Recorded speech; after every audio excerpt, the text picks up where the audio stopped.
अध्याय 13वा. श्री गणेशाय नमः. शुक्ल पक्षीचा शशिकर वाढे जैसा उत्तरोत्तर तैसे हे स्वामी चरित्र अध्यायाध्यायी वाढले.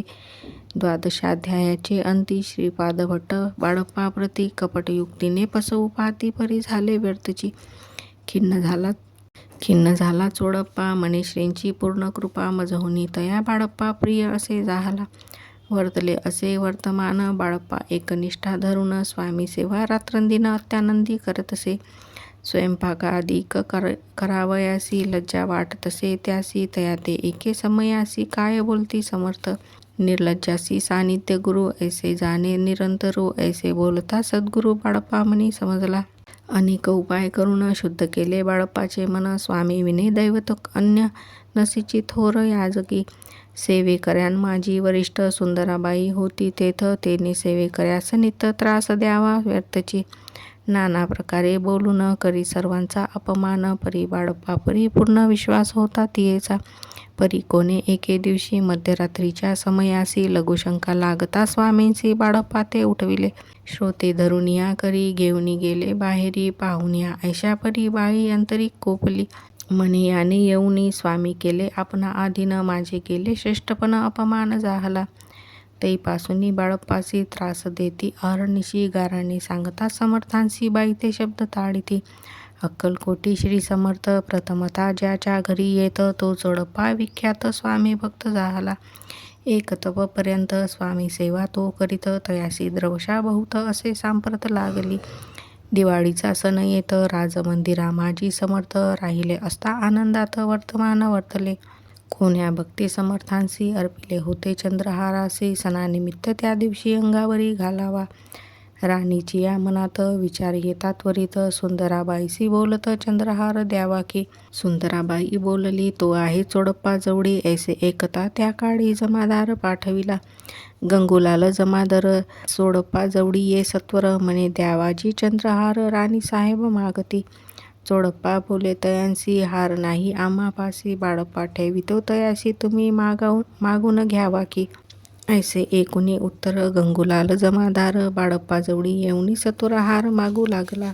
बाळप्पा बोले उत्तर आपणापासी चंद्रहार. परी चोडप्पाची त्यावर सत्ता असे सर्वस्वे.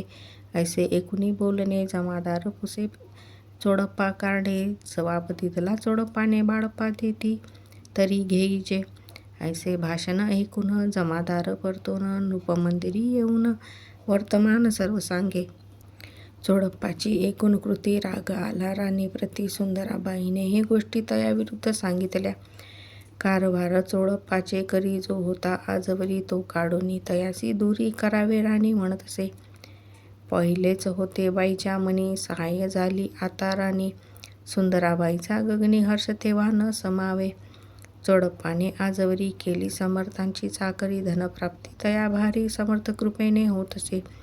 असो एके अवसरी काय झाली नवलपरी. बैसले समर्थांची स्वारी भक्तमंडळी वेष्टित. एक वस्त्र तयावेळी पडले होते श्रीजवळी. तयाची करून या झोडी समर्थे करी घेतली. अल्लक शब्द उच्चारिला म्हणती भिक्षा द्या आम्हाला. तयावेळी सर्वत्राला आश्चर्य वाटले. झोडी घेतली समर्थे. काय असे उणे तेथे जे जे दर्शना आले होते त्यांनी भिक्षा घातली. कोणी एक कोणी 2 रुपये टाकती आणून. न लागता एक क्षण 100वरी गणती झाली. झोडी चोडप्पा ते देऊनी. समर्थ बोले काय वचन चोडप्पा तुझे फिटले ऋण स्वस्त आता बसावे. पाहून या द्रवासी आनंद झाला तयासी. परीन आले मानसी श्रीचरण अंतरले. तयासी झाले मास 2 पुढे काय झाले वर्तमान. राणीच्या आज्ञेने शिपाई 2 स्वामी जवळी पातले. त्यांनी उठून चोडप्पासी आपण बैसले स्वामीपाशी. चोडप्पाच्या मानसी दुःख फार झाले. स्वामी पुढे वस्तू येती त्या शिपाई उचलती. चोडप्पा ते काही न देती तरी घेती हिरवुनी. चोडप्पासी दूर केले बाईसे बरे वाटले. ऐसे काही दिवस गेले बाळप्पा सेवा करीताती. कोणी एके अवसरी सुंदराबाई बाळप्पावरी रागवणी दृष्टोत्तरी ताडण करी बहुसाड. ते एकोणी बाळप्पासी दुःख झाले मानसी. सोडोनी स्वामी चरणासी म्हणती जावे येथोनी. ऐसा केला विचार झाली असता रात्र. बाळप्पा गेले विराडावर खिन्न झाले मानसी.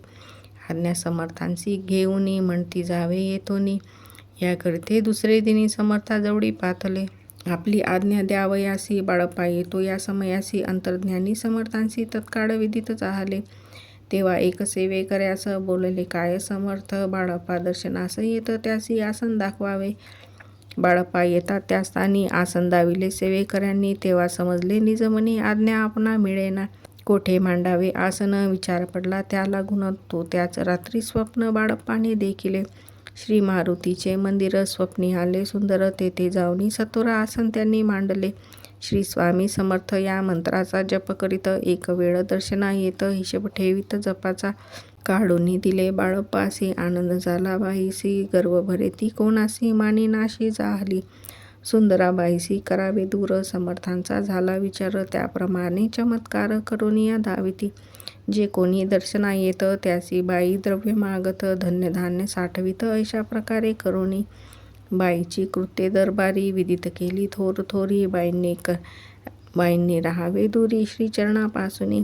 परिराणीची प्रीती बाईवरी बहु होती. या कारणे कोणा प्रति धैर्य काही होईना. अक्कलकोटी त्या अवसरी माधवराव बर्वे कारभारी. तयांसी हुकुम झाला सत्वरी बाईसी दूर करावे. राणीस भिवूनी तैसे न केले तयांनी समर्थ दर्शनासे एके दिनी कारभारी पातले. तयांसी बोलती समर्थ तैसा करिता कारभार ऐसे ऐकुनिया उत्तर बर्वी म्हणे समजले. मग त्यांनी त्याच दिवशी पाठविले फौजदारासी. कैद करुनिया बाईसी आणावी म्हणती सत्वर. आज्ञेप्रमाणे सत्वर बाईंसी बांधी फौजदार. बाई करी शोक फार घेत उरवडूनी. फौजदारासी समर्थ काही एक न बोलत. कारकिर्दीचा अंत ऐसा झाला बाईचा. स्वामीची या सेवेकरिता सरकारातून तत्वता पंचनेमुनी व्यवस्था केली असे नृपराये. मग सेवा करावयासी घेऊनी गेले बाळप्पासी. म्हणती देऊ तुम्हासी पगार सरकारातून. बाळप्पा बोलले तयांसी द्रवाशा नाही आम्हासी. आम्ही निर्लोभ मानसी स्वामी सेवा करू की. बाळप्पाचा जप होता पूर्ण एका भक्तास सांगून. करविले श्रींनी उद्यापन हिशोब जपाचा घेतला. बाळप्पांनी चाकरी एक तप सरासरी केली उत्तम प्रकारे समर्था ते प्रिय झाले. अक्कलकोट नगरात अद्यापि बाळप्पा राहत श्रीपादुकांची पूजा करीत निराहार राहुनी. जे जे झाले स्वामी भक्त त्यात बाळप्पा श्रेष्ठ. तयावरी श्री समर्थ करीत होते प्रेम बहु. ऐसे बाळप्पाचे चरित्र वर्णिले असे संकलित स्वामी चरित्र सारामृत चरित्र सार घेतले. दृढ निश्चय आणि भक्ती तैसे सद्गुरुचरणी आसक्ती. तेने येत मोक्षा हाती अन्य साधने व्यर्थची. दृढ निश्चयाचे उदाहरण हे चरित्र असे पूर्ण श्रोती होऊनी सावधान श्रवणी आदर धरावा. उगीच करती दांभिक भक्ती त्यावरी स्वामी कृपा न करीती. सद्भावे जे नमस्कारिती त्यावरी होती कृपाळू. पुढले अध्यायी सुंदर कथा. एका श्रोते देऊनी चित्ता. जेने निवारी सर्व व्यथा पापराशी दग्ध होती. अक्कलकोट निवासिया जय जयाजी स्वामी राया. रात्रंदिन तुझ्या पाया विष्णू शंकर वंदिती. इति श्री स्वामी चरित्र. नाना प्राकृत कथा संमत. सदा भक्त परिसोत. त्रयोदशोध्याय गौडः. श्री स्वामी चरणार्पणमस्तु. श्रीमस्तु शुभं भवतु.